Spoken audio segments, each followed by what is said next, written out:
আল্লাহ রাসূল সাল্লাল্লাহু আলাইহি ওয়াসাল্লাম বলছে, প্রথম মিনিট নাফরমানের কবরে যখন ফেরেশতারা তাকে ছেড়ে দিয়ে আসবে, প্রশ্নের জবাব দিতে পারবে না, আল্লাহ তাআলা বলবেন ফেরেশতাকে, ফাআফরিশুহু মিনান নার, এই ফেরেশতারা এই বেঈমানের কবরের মধ্যে জাহান্নামের বিছানা বিছায়া দে, তার গায়ে জাহান্নামের পোশাক পরায়া দে, ওয়ালবাসুহু মিনান নার।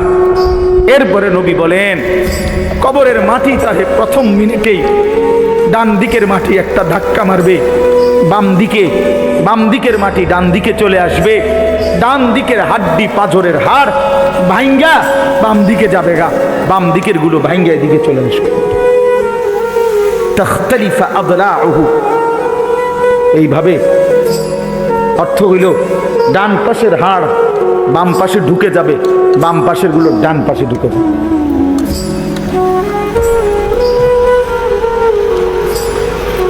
ছেলেরা আমার, কি রঙ্গে ফুর্তি করো বুঝি না ভাইয়া, কেন নামাজ পড়ো না তাও বুঝি না, কেন আল্লাহরে চিনলা না?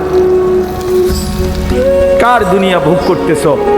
কার দেহ, কার হাত, কার পাও, কার চোখ, কার নাক, কার ব্রেন ভোগ করছো ভাইয়া আমার? কেন নামাজ পড়ো না?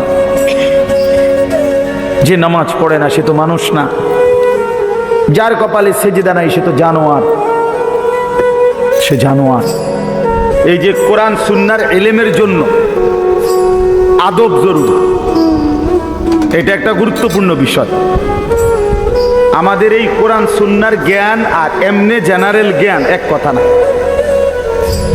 স্বাভাবিক যে আমরা জেনারেল শিক্ষা যেগুলো বাংলা, অঙ্ক, ইংরেজি পড়ি, আমরাও পড়ছি, সেইটার হুকুম আর এটার হুকুম এক না, মানও এক না। খালেকের কথা আর মাখলুকের কথা এক হইতে পারে না। আল্লাহর সাথে বান্দার কোনো তুলনা হয় তো আল্লাহর কথার সাথে বান্দার কথার তুলনা হবে কিভাবে?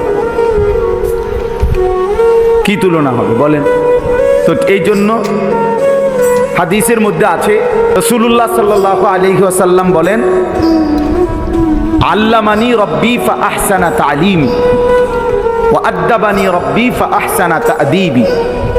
একটা হাদিস, নবীজি সাল্লাল্লাহু আলাইহি ওয়াসাল্লাম বলেন,